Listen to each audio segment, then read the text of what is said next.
He and I are number 7 and 8 out of 8. I was told who Jesus was, but I can't say I knew him. In fact, that statement alone would have been weird to old Dave. We were raised in a Catholic family with a very works-based cafeteria theology.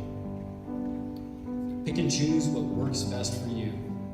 That was the messaging of my parents, my family, and those around us. They didn't say that verbally, but their actions made it clear as day. The first time I thought there might be something more to this Jesus guy and the whole theology thing was in 2004 while on a work trip. I had a brief encounter with a colleague of mine named Rich. It was a brief conversation about flying and dying. I'll never forget the confidence that he had when he said to me, "What do you care? You know where you're going."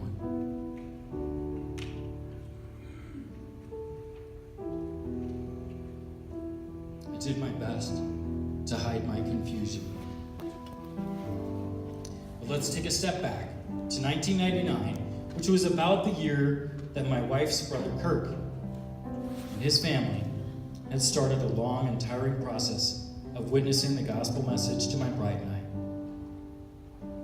Kirk and his family had recently surrendered and became evangelistic in their faith. Kirk's my best friend. We talked so many times in a week, you'd think we were 7th grade schoolgirls. Christine and I led music at the local Catholic church, but I was a whitewashed Jew. I looked good on the outside, but I was dead on the inside. Kirk would press into me, questioning what it was that I called my faith. I insulted him back. Luckily for me,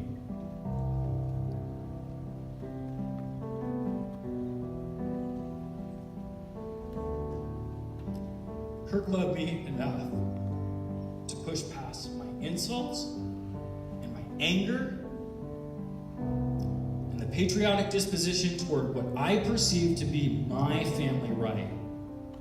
I would say things to him like, "This is my family. I'm the dad. Just because this works for you doesn't mean it applies to me. You know what? Stop talking to me about it. Can't you see that I'm happy? Isn't that what matters?"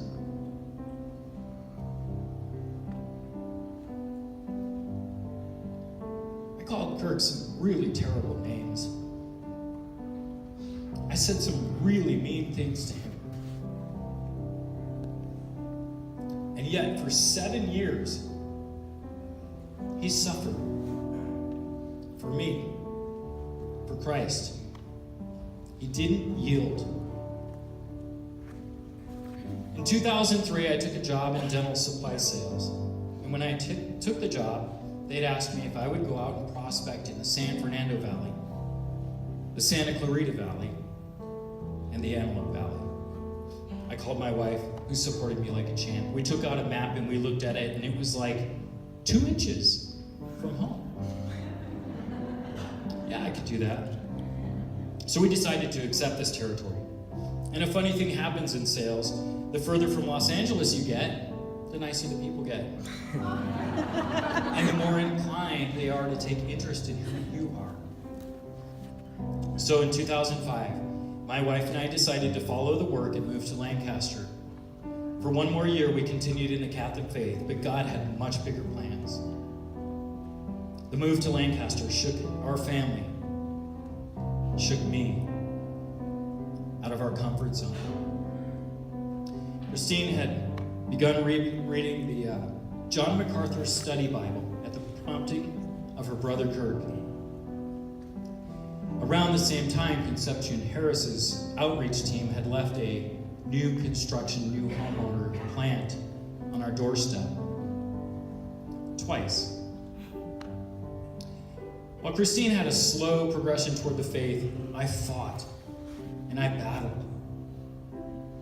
Christine wanted to see what the fuss was about. So she asked her brother Kirk how to figure out what a good church to go to would be. Kirk said to read the statement of faith, And some churches would have that on their websites. But we had a website to go to. It was on this little tag, on those two little plants. Central Christian's website was printed on both of those tags. She started her search.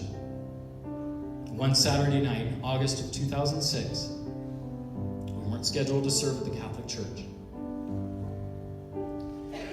Christine told me she was going to service at Central Christian Church, and she was taking the kids. She didn't ask. She told me. She did invite me. When we arrived, Christine knew exactly where to take the kids. The website was clear that the J zone was almost complete. It told us where to take the kids and that our kids would be checked in. They'd have wristbands. They'd be safe. Matthias was an associate pastor here back then. He delivered God's word. He was on a road trip through the Old Testament. I sat right there, back row, center, and I listened. Everything he was talking about in the Old Testament kept pointing to the New Testament, and more importantly, to Jesus. Have you ever had a few seconds in church where you get the chills? Maybe the hair on your arm stands for a moment. I've always thought that was God putting his hand on my shoulder and saying, "Hey, I'm here, just checking in." Well, that day I felt God's presence, but not for a few seconds. It didn't go away the entire service. It sounds cliche, but for the first time, I could see amazing grace. I once was blind, and now I see. That day I was born again. And as we left, I said to Christine, "Did that feel different to you?" She agreed. Now we both wondered about the kids.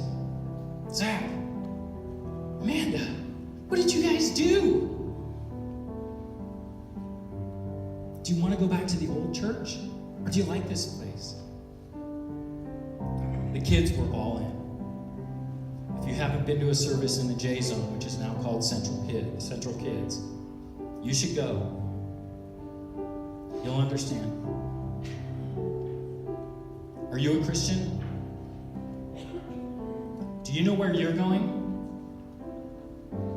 Who are you? Are you doing old works to get to heaven like old Dave? Are you planting seeds like Rich, the guy who confidently declared that there's no worry if you know where you're going? Are you battling it out for love's sake and suffering for Christ like Kirk did? Are you involved in someone's redemption and you don't even know about it, like Conception Harris and her team? Are you participating in making Central Christian a home every week, like every single one of the volunteers does over in the Central Kids?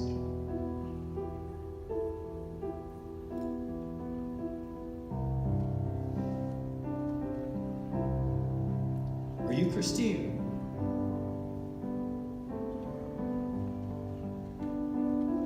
The loving wife who slowly and gently led her stubborn husband on the last steps to the cross?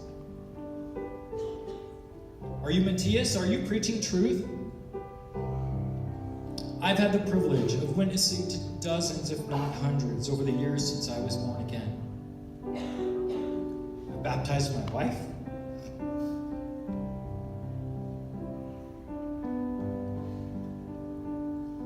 My daughter Amanda. My son Zach. My friend Dennis. 2 of my clients. thrilled to be on the worship team. Grateful for every one of you. Every single one of you who's breaking ground, who's fertilizing soil, who's planting seeds, who's sharing the gospel and harvesting on behalf of the Lord. I go into each and every witnessing opportunity as though the only reason I'm there is to break ground. And I'm absolutely thrilled when God chooses more. I don't worry about flying and dying anymore. I know where I'm going. I'm Dave Sullivan. This is my story. What's yours?